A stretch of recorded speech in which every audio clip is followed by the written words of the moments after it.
Seigneur, nous te bénissons, nous te rendons toute la gloire pour ce temps favorable. Tu nous fais la grâce de rentrer dans ce temps méditatif, de privation, de jeûne. Nous bénissons ton nom pour cette émission, que ta faveur soit sur nous, à l'effet de parler de ta part avec hardiesse, pour que cette parole soit une semence qui porte du fruit dans le cœur des téléspectateurs d'ici et d'ailleurs. Gloire à Jésus-Christ, notre Rédempteur. Amen. Amen. C'est un plaisir pour nous de nous retrouver en cette période de carême ou passion. Le plaisir est partagé ce matin parce que Dieu nous fait la grâce et surtout la grâce de vivre encore, mais de nous souvenir de cette période qui a été très sensible dans la vie du Seigneur Jésus-Christ parce qu'il avait voulu nous donner la vie. Nous voulons vous saluer, demander que la grâce de Dieu soit avec vous. Je suis là avec le révérend pasteur Beken Kokobé, qui est le directeur du département Réveil, Évangélisation et Croissance de l'Église. Ce matin, nous allons parler uniquement de la semaine méthodiste. Bonne arrivée d'abord à vous. Merci beaucoup. Nous saluons tous les téléspectateurs, nous saluons tous les méthodistes en particulier pour la grande mobilisation et pour ce temps de privation que nous vivons, chacun selon la dimension de sa foi. Un petit résumé par rapport à ce temps et puis donner un conseil aux fidèles et puis nous allons revenir. Oui, c'est un temps où nous revisitons notre foi. Vous savez que le jeûne est un exercice spirituel, donc c'est un temps pour lequel nous nous exerçons à arrêter un temps soit peu de manger régulièrement pour augmenter notre capacité de méditation et de prière. Donc, c'est un temps qui est bienvenu. Si jusque depuis le 1er janvier, tu n'as pas encore eu un temps d'intimité avec Dieu, c'est l'occasion pour que tu revisites ta foi à ce niveau-là. Effectivement, c'est important parce que ça nous donne d'être constamment en prière. Lorsque nous sommes dans la privation, on cherche la face du Seigneur. Merci à vous. Vous sortez de la semaine nationale du mouvement de réveil. Non, pas la semaine du mouvement de réveil, c'est la semaine du méthodiste. Voilà. Parce que nous avons, selon le lectionnaire, notre semaine dans les mois à venir. Mais nous sortons de la semaine du méthodiste. Nous sommes à la 2e édition. Et c'est une semaine que nous vivons chaque 2 ans.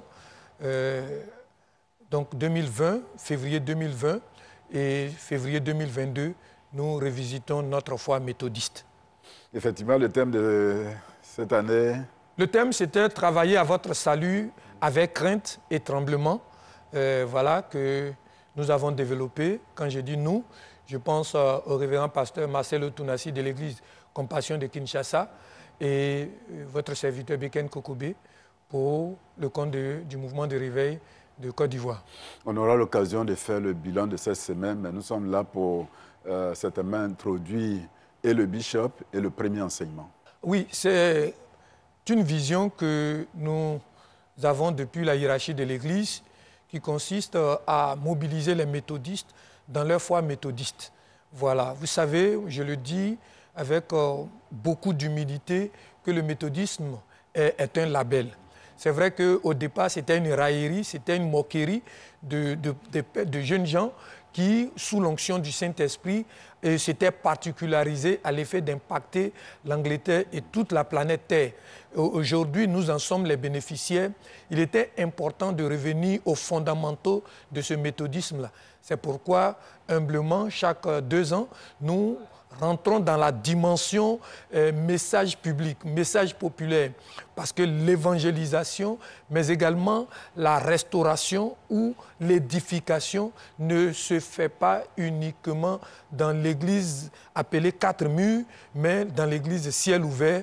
Et il était important pour nous, avec la caution du bishop, de revisiter ce pan de notre histoire. C'est pourquoi le bishop qui nous a toujours soutenus à travers sa présence et ses conseils, ses orientations, était là le premier jour pour dire des paroles très, très forte pour ouvrir cette semaine du méthodiste. Et nous avons été édifiés. Beaucoup ont dit, mais ça, c'est une prédication. Oui, donc, ce jour-là, le premier jour, nous avons eu droit à 2 prédications. C'est ça. Parce que le bishop nous a entraînés dans une dimension surnaturelle pour que nous comprenions que le salut, ce n'est pas un fait acquis, mais on l'entretient, on le travaille à l'effet de passer de la sanctification de position à la sanctification pratique. Voilà, le bishop nous a entretenus à cet effet. Vous avez fait le choix de l'université, le stade de l'université, Félix Houphouët-Boigny, les raisons? Ok, la première raison, c'est par rapport à l'espace. Voilà, l'espace, parce que nous savions, nous nous attendions à 6 000 personnes. Et pour le moment, nos églises n'ont pas cette capacité. En 2020, nous étions au jubilé, nous étions débordés. Donc, il était important de trouver un espace qui pouvait accueillir 6 000. Nous n'avons pas eu tort parce que nous, selon nos comptabilités, nous étions à 5 000 et quelques personnes. Donc, c'était le premier choix. Et puis, la première raison de ce choix. Et la deuxième raison, c'est que c'est le temple du savoir.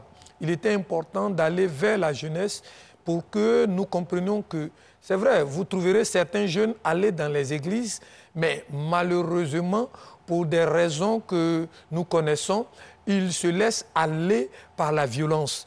Il était important pour nous d'aller vers eux pour qu'au sortir des cours, ils viennent apprendre et comprendre que le salut se travaille. Il consiste à la crainte de Dieu, au tremblement devant Dieu, c'est-à-dire poser des actes responsables pour que Dieu soit fier de nous, pour que nous impactions notre entourage dans le sens de les conduire vers l'éternité dans le ciel.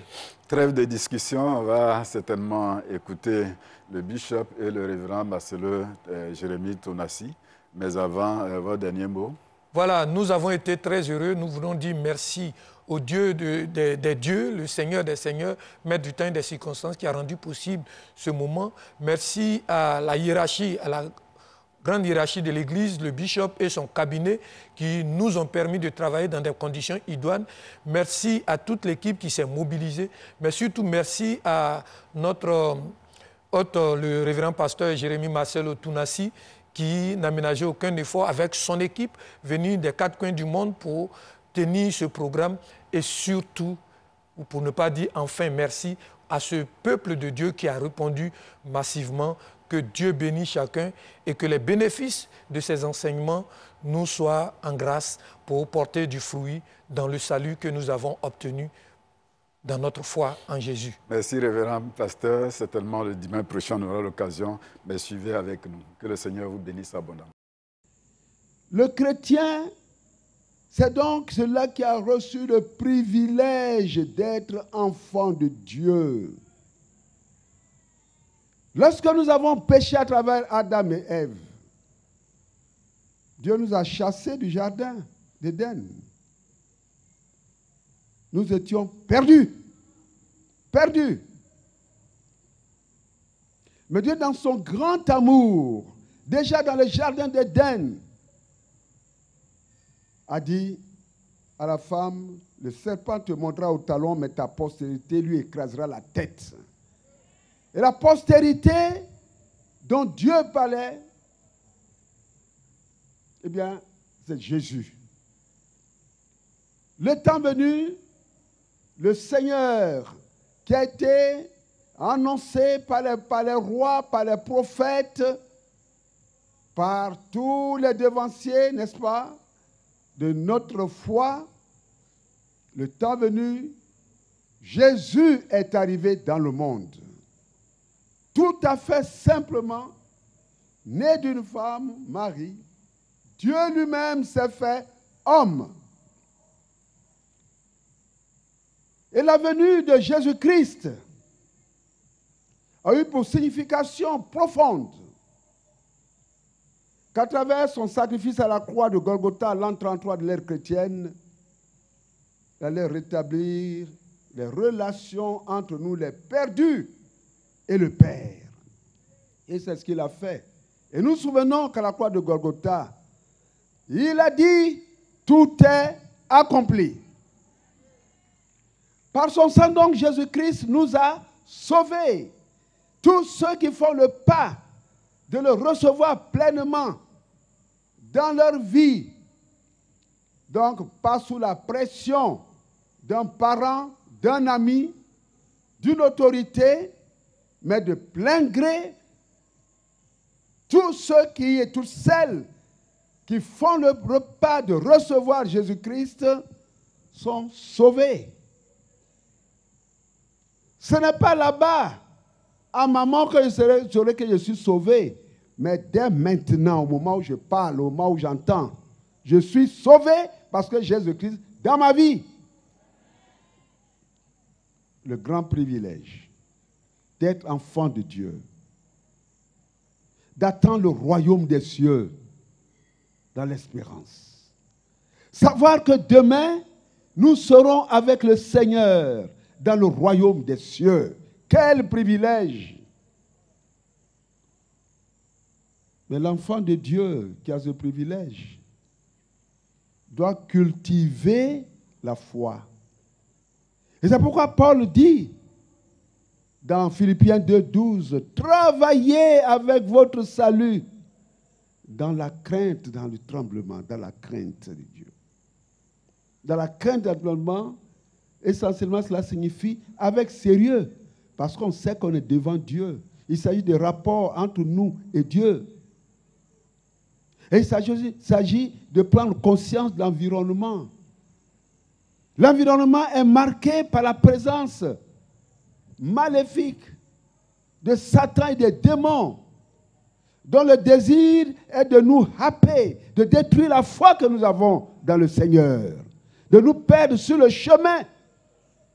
Il faut donc travailler à notre salut, c'est-à-dire prendre conscience que quand nous donnons notre vie au Seigneur et que nous sommes appelés chrétiens, il faut que jour après jour, nous tenions compte que l'adversité satanique ou démoniaque, cette adversité, elle est là, présente. Mais quand Jésus, par le Saint-Esprit, nous avons pouvoir sur Satan et les démons. Il nous faut donc compter sur le Seigneur. Il faut donc tenir compte de tous les moyens de grâce que le Seigneur nous donne.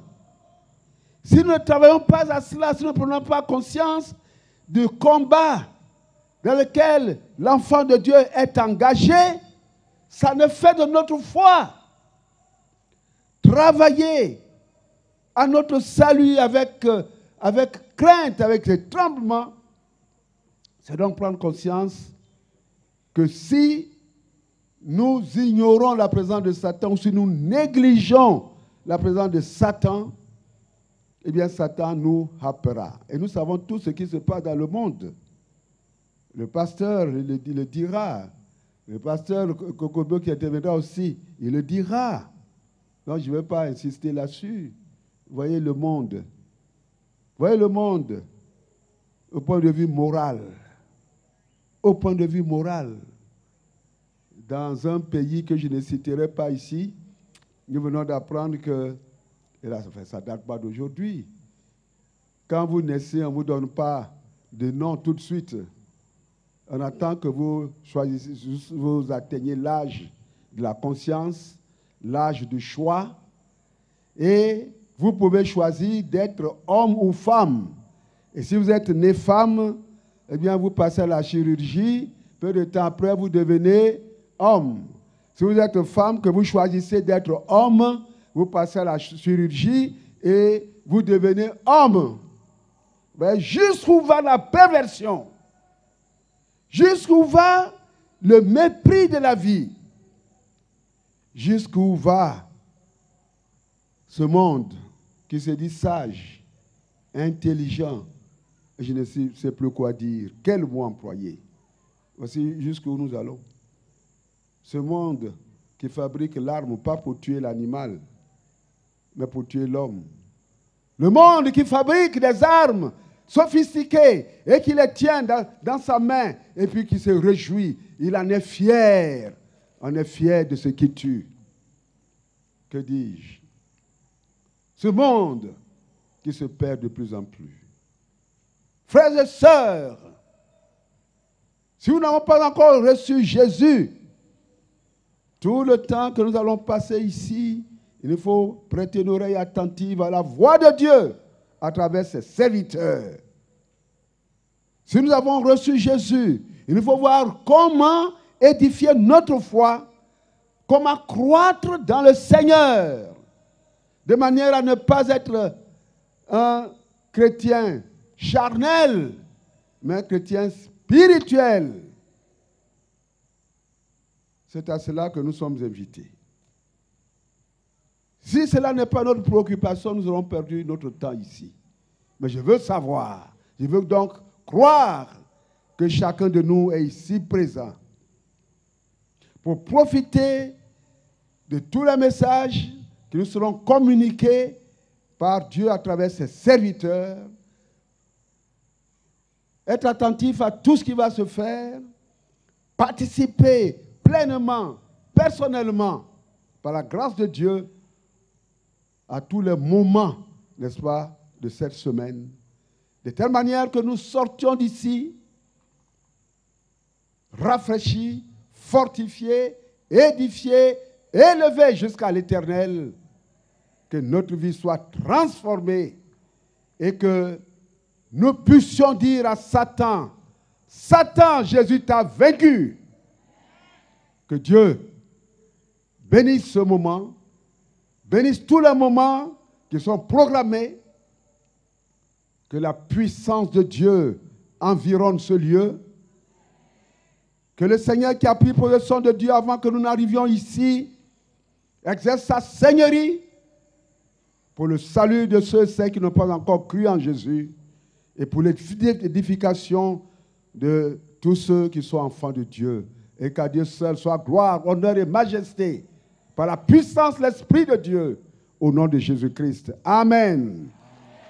Prions Dieu. Père, sois béni. Toi qui déploies ta présence dans tous les environs.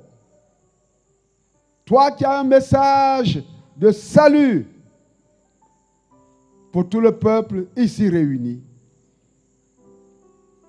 Seigneur, ouvre nos cœurs, ouvre notre entendement, ouvre tous nos sens. Dispose-nous à écouter ta parole. Et fais des merveilles à travers ta parole au cours de cette semaine. Tu as vaincu Satan à la croix de Golgotha. Démontre-le, Seigneur, tout au long de ce programme. Éternel, nous voici devant toi. Qui sommes-nous sans toi? Dans ce monde pervers, dans ce monde qui se perd jour après jour, dans ce monde perdu, dans les dédales, dans la boue de Satan. Or, ton désir est que tout homme, toute femme, tout jeune homme, toute jeune fille, tout enfant soit sauvé par la foi en celui qui seul est le Seigneur et le Sauveur du monde, Jésus de Nazareth. Éternel, glorifie ton nom, glorifie ton nom, glorifie ton nom. Seigneur, je plonge tes serviteurs dans le sang de Jésus-Christ. Je plonge tout l'espace musical dans le sang de Jésus-Christ. Je plonge tout cet espace où nous trouvons dans le sang de Jésus-Christ. Je plonge toute l'université dans le sang de Jésus-Christ. Merci Seigneur pour tout. Qu'à toi seul soit gloire, honneur et majesté. Aujourd'hui, demain, éternellement, en haut dans les ciels et en bas sur la terre, au nom de Jésus-Christ. Amen. Philippiens 2, 12 à 16. Ainsi, mes bien-aimés, comme vous avez toujours obéi, travaillez à votre salut avec crainte et tremblement, non seulement comme en ma présence, mais bien plus encore maintenant que je suis absent. car c'est Dieu qui produit en vous le vouloir et le faire selon son bon plaisir. Faites toutes choses sans murmure ni hésitation, afin que vous soyez irréprochables et purs, des enfants de Dieu irrépréhensibles au milieu d'une génération perverse et corrompue, parmi laquelle vous brillez comme des flambeaux dans le monde, portant la parole de vie, et je pourrai me glorifier au jour de Christ, de n'avoir pas couru en vain ni travaillé en vain. Asseyez-vous, s'il vous plaît. Alors, tout d'abord, que signifie travailler? Dans ce contexte, quand on dit travailler. Travailler, étymologiquement, en grec, c'est katergozomai. Katergozomai. Ça ressemble à caterpillar, hein? Katergozomai, qui veut dire atteindre un objectif par le travail, s'aimer pour récolter, mastiquer pour faciliter la digestion, mener à bien une œuvre, perfectionner, transformer l'or en lingot et le lingot en pièce de monnaie, continuer ce qui a commencé, être co-ouvrier avec Dieu. Et il y a un verset qui parle de katergozomai clairement. Dans 1 Corinthiens 3, versets 8 à 9, la Bible dit « Celui qui plante et celui qui arrose sont égaux, et chacun recevra sa propre récompense selon son propre travail, car nous sommes ouvriers avec Dieu. Vous êtes le champ de Dieu, l'édifice de Dieu. » Alléluia. Qu'est-ce que cela veut dire et qu'est-ce que cela ne veut pas dire? La parole ne nous dit pas que nous devons nous sauver, travailler à ton salut avec crainte, comme si l'homme peut se sauver lui-même. C'est impossible, l'homme ne peut pas se sauver lui-même. Amen. Mais alors, comment Paul peut nous demander de travailler à notre salut alors que nous ne pouvons pas nous sauver nous-mêmes?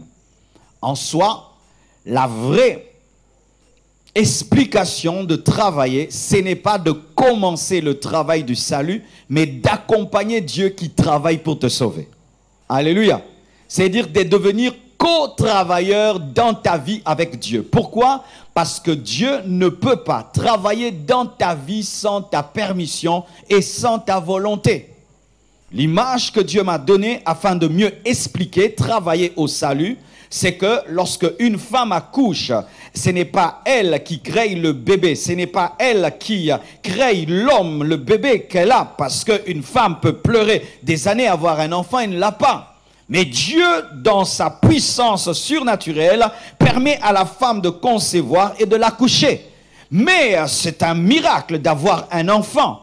Mais ce n'est pas pour autant parce que c'est un miracle que la femme ne va pas laver l'enfant, qu'elle ne va pas nourrir l'enfant, qu'elle ne va pas allaiter l'enfant, qu'elle ne va pas instruire l'enfant, éduquer l'enfant. C'est ça, travailler. Dieu te donne le salut, maintenant tu travailles avec lui pour que tu croisses, tu grandisses, tu connaisses la parole, tu te sanctifies. Et de la même manière que le bébé doit prendre du lait, toi tu dois prendre le lait spirituel qui est la parole. De la même manière que le bébé doit être lavé, toi tu dois te sanctifier. De la même manière que le bébé doit marcher, toi aussi tu dois évangéliser, prêcher la parole. Dieu fait le travail et toi tu fais le travail. Dieu commence en premier et toi tu l'accompagnes parce que tu es co-travailleur et co-ouvrier avec lui. Lorsque tu reçois le salut et puis tu dis je suis sauvé, je ne vais pas lire la Bible, je ne vais pas me sanctifier, Dieu va se débrouiller pour que je finisse au ciel.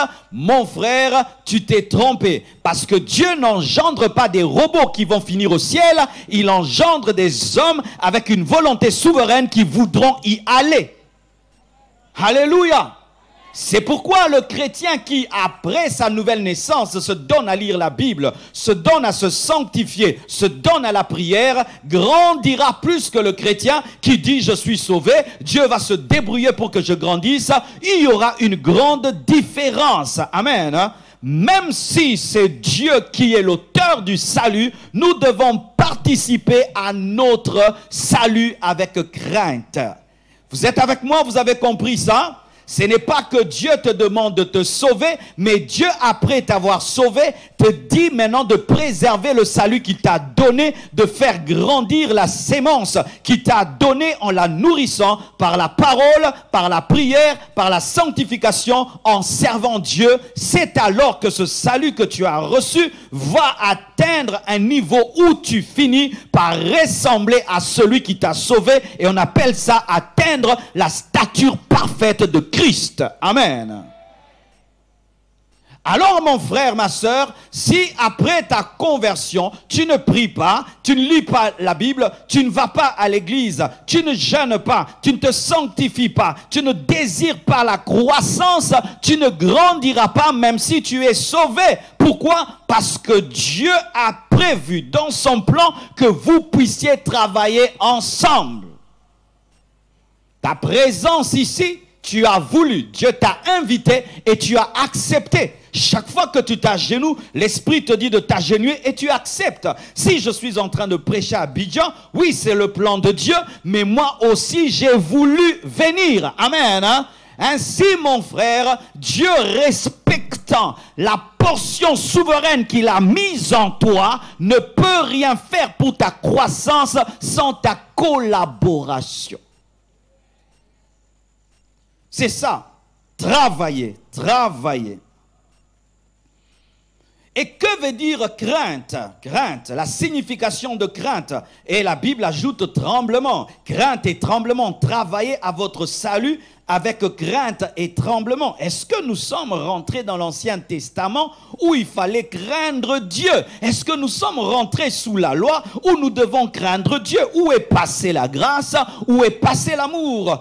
Et heureusement que ce n'est pas n'importe qui nous parle dans Philippiens. Il s'agit de Paul lui-même, l'apôtre de la grâce. Et lorsque tu vois l'apôtre de la grâce parler de crainte et tremblement, tu te dis, mais qu'est-ce qui arrive? En soi, le vrai sens de crainte, de travailler avec crainte et tremblement, c'est respect. C'est respect, honneur et révérence. Amen. Hein? Respect, honneur et révérence. Pourquoi? Parce que en dépit de la grâce, Dieu demeure un feu dévorant. Alléluia.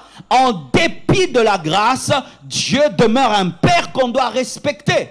Beaucoup de gens, au nom de la grâce, ont perdu la crainte de Dieu. Alors que la Bible dit que nous devons achever notre sanctification dans la crainte de Dieu. On nous parle de la crainte de Dieu dans le Nouveau Testament. L'une des caractéristiques de l'Église primitive, c'était la crainte s'emparer de chacun. Et il se faisait beaucoup de miracles. L'une des maladies de l'Église de temps de la fin, c'est le manque de crainte de Dieu. Au nom de la grâce. Oh non, Jésus est déjà mort pour nous. Il a tout accompli. Ainsi, les gens téléphonent en plein culte, chic en plein culte, causent en plein culte, sortent et reviennent en plein culte, décrochent le téléphone en plein culte, prennent des chewing-gums et les mettent sous les chaises en plein culte. N'ont aucune crainte de Dieu. Pourquoi? Parce que Jésus, c'est la grâce. Non, la Bible nous révèle qu'Ananias et Saphira sont morts dans la grâce. Ils sont morts dans la grâce. Et la Bible nous dit que lorsqu'ils ont été jugés dans la grâce, la crainte de Dieu s'est emparée des gens. Frère, même si tu es dans la grâce, sache que tu dois craindre Dieu. Tu dois le respecter. Dieu ne devient pas un grand-père ou bonbon, biscuit, chocolat parce que nous sommes sous la grâce. Dieu ne perd pas sa sainteté parce que nous sommes sous la grâce. Voyez les anges qui servent Dieu. La Bible nous dit qu'ils couvrent leur visage afin de ne pas voir sa splendeur. Dieu est un feu dévorant, même dans le Nouveau Testament. Dieu est digne de révérence, même dans le Nouveau Testament. Tu dois le craindre, tu dois le respecter, tu dois le révérer, tu dois le servir comme étant un Seigneur. Lorsque tu lis le Nouveau Testament, on parle moins de Jésus Sauveur, mais on parle plus de Jésus Seigneur. Pourquoi? Parce que celui qui se met sous la seigneurie de Christ est plus brisé que celui qui ne croit qu'au salut de Christ. Jésus Sauveur, c'est celui qui te pardonne tes péchés, qui te donne une femme, qui te donne les enfants, qui te protège. Et beaucoup de gens aiment Jésus Sauveur, Jésus Sauveur. Mais Jésus n'est pas seulement Sauveur, il est aussi Seigneur. Et Seigneur, c'est la crainte, c'est le respect. Alléluia. Le respect. Quel dommage que tu puisses beaucoup respecter ton chef, beaucoup respecter ton patron, mais ne pas respecter Jésus. Respecter ton mari, respecter ton père, ta mère, mais aucun respect pour Dieu. Et tu te dis chrétien. Paul, l'apôtre de la grâce, servait Dieu avec crainte et tremblement. Il dit quoi? Qu'il traitait durement son corps de peur d'être disqualifié après avoir prêché aux autres. Paul savait qu'il pouvait être disqualifié après avoir prêché aux autres. J'entends des gens qui disent que quoi que tu fasses, si tu es sauvé, tu es sauvé. Quand tu es sauvé, éternellement sauvé. Tu peux commettre des bêtises, vivre dans le péché, tu es sauvé, sauvé. Moi, je ne crois pas ça. La Bible dit, celui qui persévérera jusqu'à la fin sera sauvé. Alléluia. Celui qui persévérera jusqu'à la fin sera sauvé. Et Paul parle de la disqualification. Tu peux commencer en Christ. Si tu ne finis pas en Christ, tu seras disqualifié. Tu peux être aujourd'hui dans ta jeunesse chrétien, mais quand tu grandis et tu as beaucoup d'argent, tu abandonnes Dieu, tu es disqualifié. Nous devons préserver le salut que nous avons reçu par grâce en participant par notre volonté à nous soumettre à la suprématie du Saint-Esprit et de la parole de Dieu. Alléluia. Donc, vous avez compris, servir, travailler, c'est-à-dire être co-ouvrier avec Dieu. 2, avec crainte, c'est-à-dire respect, honneur, même si nous sommes dans la grâce, même si Jésus est sauveur, il est aussi Seigneur et il est un feu dévorant. Amen. Maintenant, mes frères, entrons un peu en profondeur. La Bible nous dit dans 1 Pierre 1, versets 8 à 9, « Lui que vous aimez sans l'avoir vu, en qui vous croyez sans le voir encore, vous réjouissant d'une voix ineffable et glorieuse, parce que vous obtiendrez le salut de vos âmes pour prix de votre foi. » J'aimerais parler du salut par la foi, mais qui ne nie pas les œuvres, parce que lorsque tu lis ce passage, il y a souvent une confusion théologique où certains disent, mais non, mais nous ne sommes sauvés que par la foi, mais nous n'avons pas besoin des œuvres. Pourquoi vous dites qu'il faut encore travailler au salut? Quand tu dis travailler au salut, il s'agit maintenant des œuvres, alors que nous ne sommes pas sauvés par les œuvres, nous sommes sauvés par la foi. Voici, mes frères et sœurs, la précision. C'est que nous ne sommes pas sauvés par les œuvres de la loi. Alléluia. Mais lorsque nous sommes sauvés par la foi, nous devons manifester les œuvres de la foi. Dieu est contre les œuvres de la loi, mais il est pour les œuvres de la foi. C'est pourquoi Jacques dit que la foi sans œuvre est une foi morte. Alléluia. Et que je peux te démontrer ma foi par mes œuvres. Mais si tu as la foi sans avoir les œuvres, ta foi n'est pas la foi. Parce que ce sont les œuvres de la foi qui démontrent la foi. Et souvent nous confondons les œuvres de la loi des œuvres de la foi. Paul est contre les œuvres de la loi. C'est-à-dire si je pêche, je prends un animal et puis je verse son sang pour être sauvé. Non, ce sont les œuvres de la loi. Si je veux prier, je dois aller sur une montagne parce que Dieu exauce là-bas, les œuvres de la loi. Lorsque je veux invoquer Dieu, j'ai besoin d'encens et tout. Ça, ce sont les œuvres de la loi. Et Paul est contre les œuvres de la loi parce que Jésus-Christ a tout accompli. Alléluia. Mais il n'est pas contre les œuvres de la foi. Et la première œuvre de la foi, c'est l'amour. Alléluia. Et ainsi, mon frère, si tu dis que tu es sauvé par la foi, je croirais que tu es sauvé par la foi lorsque la foi va te transformer et va t'amener à porter des fruits dignes de la repentance. Car si nous disons que nous sommes sauvés par la foi, point barre, mais nous ne devons pas manifester les œuvres de la foi, eh bien mes frères, la foi et le salut ne seront qu'une déclaration, alors que le salut est plus qu'une déclaration, le salut est une transformation. Le salut est une transformation. C'est ainsi qu'il dit, Jacques dit, que si moi j'ai les œuvres et toi tu as la foi, eh bien je vais te prouver par mes œuvres que j'ai la foi, car la véritable foi pousse à agir. Tu ne peux pas dire que tu as la foi en Jésus-Christ, amour, et tu ne pardonnes pas. Tu ne peux pas dire que tu as la foi en Jésus qui est amour et tu ne partages pas. Tu ne peux pas dire que tu as la foi au Dieu saint et tu vis dans le péché. Tu ne peux pas dire que tu as la foi au Dieu tout-puissant et tu as peur des sorciers. Tu ne peux pas dire que tu as la foi au Dieu tout-puissant et tu ne crois pas qu'il peut te guérir. Lorsque tu as la foi, tu dois avoir les œuvres. Alléluia. Les œuvres de la foi, les œuvres de la foi. Et donc lorsque Paul dit que nous devons travailler avec crainte à notre salut, il ne parle pas des œuvres de la loi, mais il parle des œuvres de la foi qui accompagnent la vraie foi qui sauve. Pourquoi aujourd'hui notre siècle présent est en train de douter des chrétiens? Parce que tout le monde dit qu'il est chrétien. Dans mon pays, 90% disent qu'ils sont chrétiens. Mais il y a la corruption. Il y a le tribalisme, il y a la division, il y a le vol. Mais les gens disent qu'ils sont chrétiens. Je ne sais pas, dans votre pays, vous dites vous êtes à combien de chrétiens? 50%, 60%. Si réellement ceux qui disent être des chrétiens l'étaient vraiment, ce pays a déjà changé. Il n'y aurait point d'escroquerie, il n'y aurait point d'injustice. Le problème, c'est que nous sommes des chrétiens des lèvres. Mais lorsqu'on regarde nos vies, nous sommes une contradiction avec nos déclarations. C'est pourquoi Paul dit travaillez avec crainte à votre salut. C'est-à-dire que votre sanctification doit se développer jusqu'à atteindre le niveau de craindre Dieu, de le respecter, de le vénérer, de le révérer. Il y a des gens qui révèrent des statues.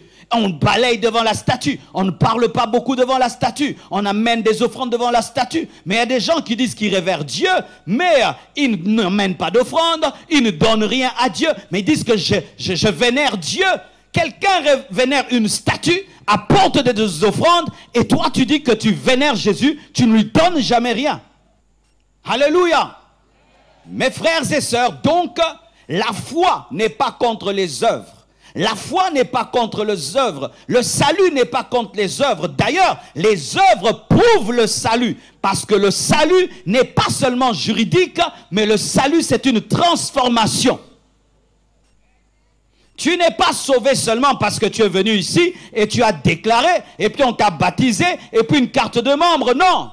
C'est lorsqu'on regarde ta vie. Tu étais orgueilleux, tu es maintenant humble. Tu étais impudique, maintenant tu es chaste. Tu étais menteur, maintenant tu dis la vérité. Tes œuvres démontrent ta foi. Mais si toi tu n'as que la foi, tu es rempli de versets bibliques, rempli de chansons, rempli de tout, mais on regarde ta vie, aucune œuvre. C'est comme un arbre qui se dit, je suis pommier, je suis pommier. Oui, on voit les feuilles, sont les feuilles du pommier. On voit la tige du pommier. Mais de janvier en décembre, il n'y a pas de pomme, on va douter que c'est un pommier. Et quel fruit tu dois porter? Le fruit du Saint-Esprit, l'amour, la douceur, la tempérance, la bénignité, la maîtrise de soi. Tu dois manifester cela pour qu'on croie que réellement tu as le Saint-Esprit. Parce que le Saint-Esprit ne peut pas vivre en toi sans te donner l'amour. Ainsi, je remets en question ta conversion. Toi qui n'as que des paroles, je remets en question ton salut. Toi qui ne parles seulement de Dieu, de Dieu, de Dieu. Mais quand on regarde ta vraie vie secrète, il n'y a rien de Dieu. Aucune pureté, aucune sainteté, aucune humilité, aucun amour. Je remets en question ton salut. La foi, sans les œuvres, est inutile. Elle est morte. Inutile pour qui? Pour Dieu. C'est-à-dire quoi? Un chrétien qui se dit chrétien, mais qui ne manifeste pas les œuvres d'un chrétien, ne l'est pas. Jésus n'est pas venu avec des discours sur la terre. Je suis le Fils de Dieu, je suis l'agneau de Dieu. Il est monté sur la croix et il est mort à la croix pour démontrer qu'il était l'agneau de Dieu. Si Jésus disait, je suis le Fils de Dieu, je suis le Sauveur, c'est le moment de mourir à la croix, il s'enfuit, il n'est pas le Sauveur. Dis tout ce que tu veux. Je suis chrétien, j'ai 10 ans dans le Seigneur, j'ai telles années dans le Seigneur. Montre-moi les œuvres, montre-moi tes œuvres, montre-moi tes œuvres, montre-moi ta transformation. Paul dit qu'on pouvait voir en lui les marques de la croix, les marques de Christ, alors qu'il n'était pas monté à la croix, mais il avait les stigmates de la croix, c'est-à-dire une vie brisée, une vie transformée, une vie pour Jésus. C'était ça les marques. Montre-moi les marques de Christ dans ta vie. C'est ainsi que nous devons moins parler et plus vivre. Je répète, nous devons moins parler et plus vivre. Car les chrétiens maintenant, ils parlent trop. Je suis chrétien, boutique Jésus, voiture Jésus, chaussures Jésus, et Jésus. Mais tu le vois, un impudique, un orgueilleux, un ivrogne. Arrête de trop parler, vis. Tu es dans cette université où Fouette Boigny, un grand tricheur, mais il prêche tout le temps l'université. Tout le temps, Jésus vous aime, mais tricheur, tricheur. Arrête de prêcher. Prêche-nous par la sainteté.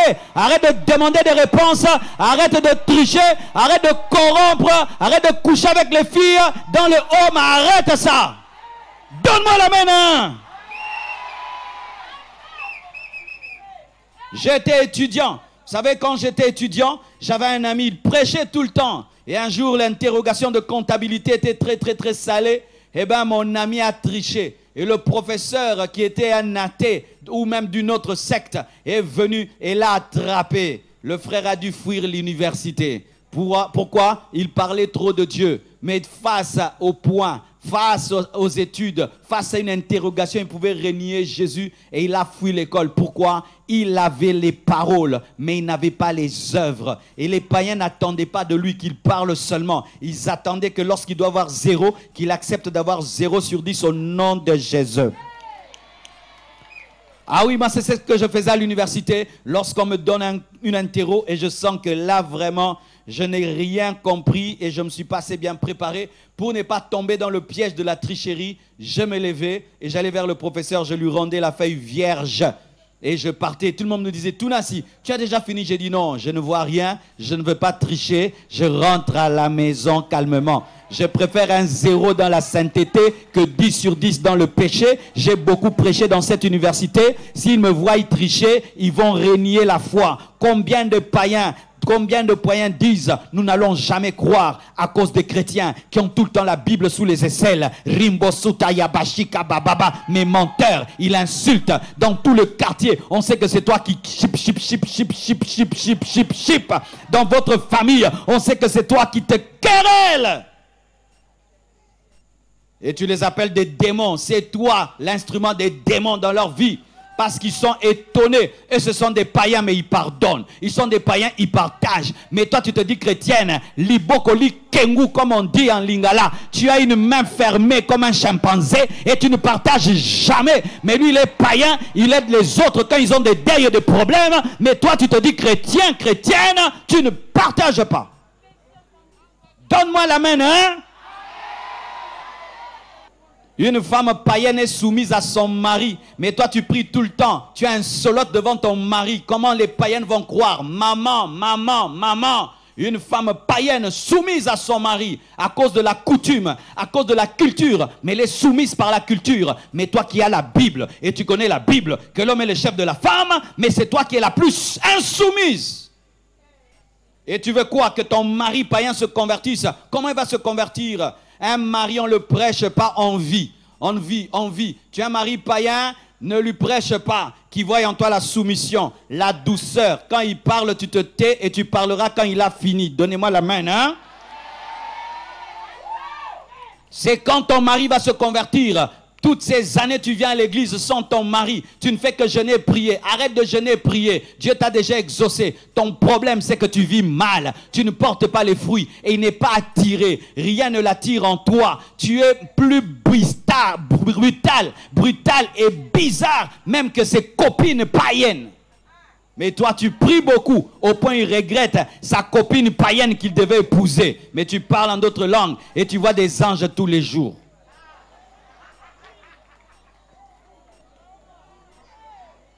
Arrête de nous raconter les histoires des anges. Manifeste l'humilité, manifeste la pureté, manifeste l'humilité, manifeste la pureté. Arrête de nous parler tout le temps des messages. J'ai vu.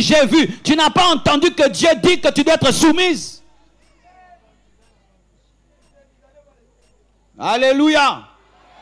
Des frères ici, oh, moi à l'église je suis diacre, je suis ancien, mais tu es polygame. Diacre, ancien, mais tu t'enivres avec des païens. C'est pourquoi ils ne viennent jamais à l'église. Présentant tes responsabilités, ça ne sauve personne, ça n'amène personne au ciel. Les titres à l'église ne sauvent personne. Et c'est ça les chrétiens, ils sont plus dans les titres, les titres. Jésus n'est pas venu pour ça, il est venu pour nous amener au ciel. Vous vous battez pour des titres, vice cela, président de ceci, président de cela. Tout ça c'est bon, mais ça ne sert à rien s'il n'y a pas la crainte de Dieu.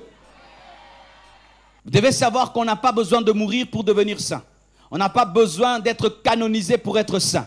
On n'a pas besoin qu'il y ait une réunion pour être saint. Nous ne devenons pas saints en mourant. Nous sommes saints en vivant parce qu'on n'écrit pas une lettre aux morts. Mais Paul dit aux saints qui sont à Éphèse, il a écrit une lettre aux vivants parce qu'en Christ nous sommes saints par la position. Amen. Mais comment alors la Bible peut dire encore rechercher la sanctification sans laquelle personne ne verra Dieu? Alors que déjà, quand je crois, je suis saint. Mais pourquoi encore je dois rechercher la sanctification? C'est parce qu'il y a deux sanctifications. Il y a la première qui est une sanctification de position. Une fois que tu crois en Jésus, tu es déclaré saint, tu es saint. C'est ta position au ciel. Mais sur la terre, tu dois démontrer ta position céleste dans tes œuvres, dans ton attitude, dans ton corps, dans ton âme et dans ton esprit. C'est ce qu'on appelle la sanctification pratique. En soi, voici. Le chrétien ne se sanctifie pas pour être saint, il se sanctifie parce qu'il est saint. Le chrétien ne se sanctifie pas pour avoir la sainteté, mais pour démontrer la sainteté. C'est-à-dire que lorsque tu crois en Jésus, Dieu te donne sa sainteté, ensuite tu dois la démontrer par tes paroles, par tes pensées, par tes attitudes, par tes actions. C'est ça la sainteté pratique. Et lorsque Paul dit dans Philippiens que nous devons travailler à notre salut avec crainte et tremblement, il s'agit de la sainteté pratique, il ne s'agit pas de la sainteté de position. Vous êtes là? Alléluia. Ainsi, Paul dit que nous devons travailler à notre salut avec crainte, c'est-à-dire que tu dois ajouter à ta foi la sanctification pratique. Et la sanctification pratique touche à tous les domaines, même tes pensées. Parce que tu peux être saint, là, en parole, mais tu as des pensées impures. Tu peux avoir des actions pures, mais tu as des pensées impures. Tu as des motivations impures. C'est pourquoi la Bible dit que le Dieu de paix vous sanctifie tout entier, le corps, l'âme, l'esprit, l'âme et le corps. Alléluia. Pourquoi? Parce que Dieu veut que tu puisses te sanctifier dans toutes les entités de ton cœur, de ta vie, de ton être. Frère, sœur, as-tu la sainteté pratique? Comment tu penses? Si on devait ouvrir tes pensées, comment sont tes pensées? Si on devait ouvrir tes motivations, quelles sont tes motivations? Même dans l'œuvre de Dieu. Pourquoi tu sers Dieu? Pour être connu? Pour avoir l'argent? Pour prouver quelque chose à quelqu'un? Pourquoi tu es venu là? Tu es venu parce que tu aimes Dieu? Ou tu es venu parce que si tu ne venais pas, on va te suspendre de tes responsabilités? Mais tes parents t'ont envoyé étudier, mais tu vends ton corps pour avoir les points. Tes parents t'ont envoyé ici, mais tu t'enivres. Tu passes ton temps en train de te distraire. Quel est ton niveau de sanctification? Dans tes paroles, dans tes actions et dans tes œuvres. Et Paul maintenant ajoute ceci. Il dit, pendant que je suis absent, travaillez à votre salut avec crainte, pas seulement pendant que je suis présent, mais aussi pendant que je suis absent. Et je peux reconnaître, mes frères, qu'on reconnaît un vrai chrétien lorsque ses responsables spirituels ne sont pas là. J'ai vu des gens, j'entre chez eux à la maison, ils étaient mal habillés, ils courent, ils se changent. J'ai vu des gens, tu entres chez eux, ils sont en train de regarder un mauvais film, du coup ils zappent. Pourquoi? Le pasteur est là. Mais le pasteur n'est pas Dieu, le pasteur n'est pas omniprésent, Jésus est omniprésent. Ta vraie sainteté, c'est lorsque tu voyages, il n'y a pas l'église méthodiste.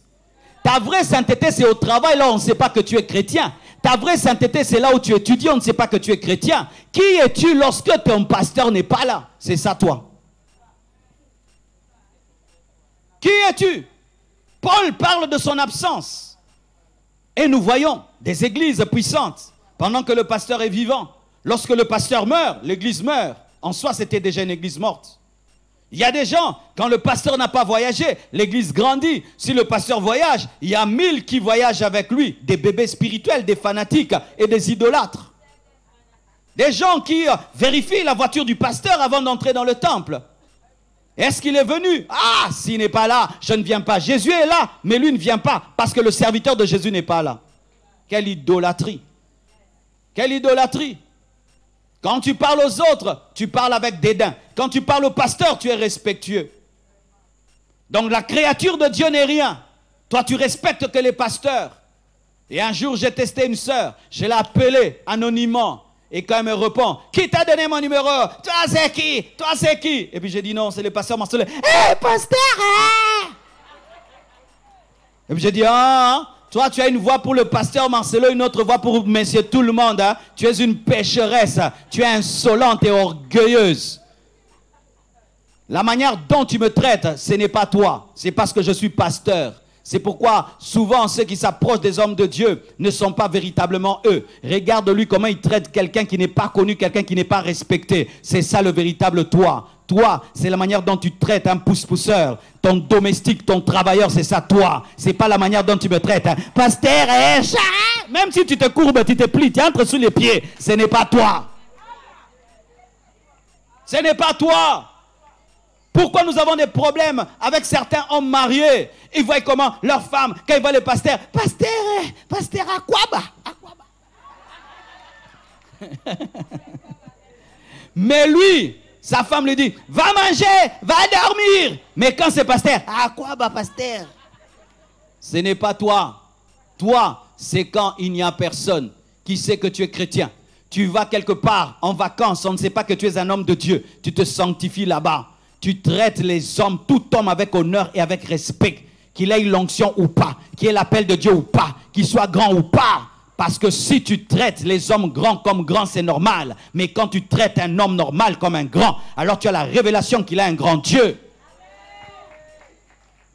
Il faut que le pasteur soit là pour que la réunion se passe bien. Il faut que le pasteur soit là pour qu'il y ait l'ordre et la discipline. Il faut que le pasteur soit là pour que tu craignes Dieu. Tu iras en enfer.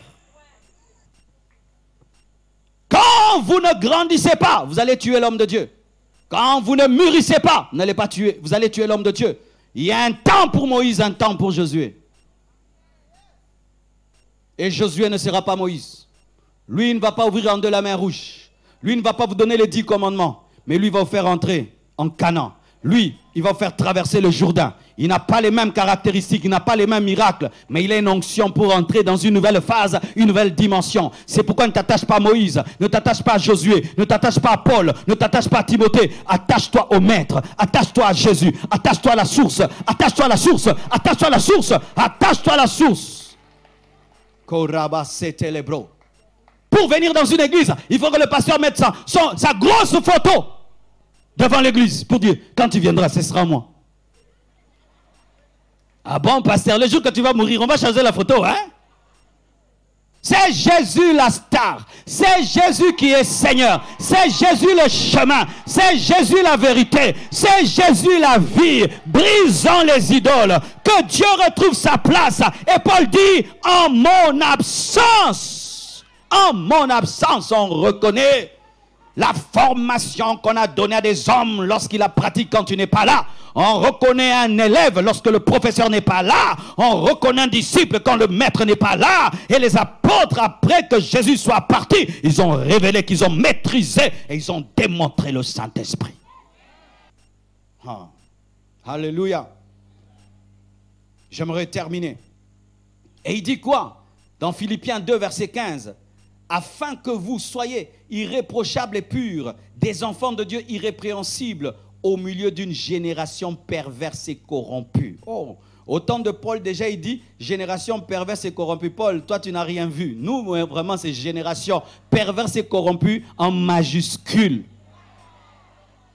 Quand des fois je vois Paul vraiment dire, Paul, vous n'avez pas vécu le péché? Est-ce que tu as déjà vécu le péché vraiment au vrai sens du terme? Tu ouvres ton téléphone là-bas, bêtise. Tu sors comme ça, pancarte, bêtise. Tu vas dans le taxi, bêtise. Tu descends comme ça au coin de la rue, bêtise. Il n'a jamais vu ça.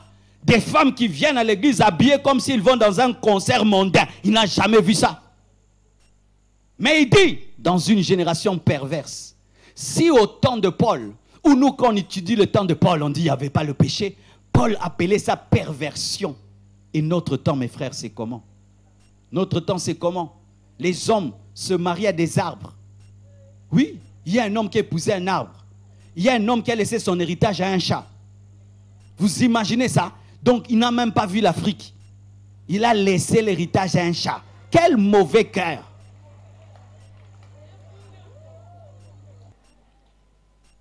Toi qui as peur de la mort, il suffit que tu tombes un peu malade, tu as la fièvre, tu commences à avoir peur de mourir. Mais tu vois ton ami, on coupe la tête. Ta femme, la tête, on coupe. Les enfants, on coupe la tête, c'est ton tour. Supporteras-tu cela, mes frères? Travaillez à votre salut avec crainte et tremblement. Travaillez-y avec crainte et tremblement. Le futur que le monde nous réserve est très très mauvais. Pour l'instant, le diable nous accuse. Il est appelé l'accusateur de nos frères. Il peut même se tenir devant Dieu pour nous accuser. Mais la Bible nous dit au milieu de la tribulation, il sera précipité sur la terre. Et on dit malheur, malheur, malheur, terre. Car le diable est descendu avec une grande colère. Le diable, pour l'instant, il a son trône dans le 2e ciel. Dieu, son trône au 3e ciel. Mais au milieu de la tribulation, lorsque viendra l'Antichrist, le diable sera précipité sur la terre, afin de ne plus accuser. Mais quand il viendra, les démons tous seront là. Il n'y aura plus le 2e monde. La terre deviendra le 2e monde. Des démons partout. Le diable lui-même là. C'est le monde qui attend, qui nous attend après l'enlèvement de l'Église. Jésus revient bientôt, mes frères. Aujourd'hui, nous ne pouvons plus prêcher sans parler d'eschatologie. Car si nous sommes au temps de la fin, nous devons dire ce qui est en train de venir. Regardez le monde actuel, l'organisation, la technologie. Tout est prêt pour qu'un homme prenne la direction de ce monde. Tout est prêt pour que l'Antichrist prenne la direction de ce monde. Aujourd'hui, je peux ouvrir ma tablette rien qu'avec mon visage. Je peux ouvrir mon téléphone rien qu'avec mon visage. Mon téléphone reconnaît mon visage. Et nous sommes en Afrique, mes frères. Cette technologie va se répandre partout dans le monde. Aujourd'hui, tu peux ouvrir ton téléphone rien qu'avec ton empreinte. Le bloquer avec ton empreinte. Nous sommes en train d'y aller. Et je vous dis, mes frères, si réellement vous êtes des chrétiens, soyez des chrétiens sérieux. Lorsqu'on dit travailler à son salut avec crainte et tremblement, c'est être sérieux. Moi je viens puiser, je viens puiser, je viens puiser plus de toi, plus de toi, plus de toi. Yeah.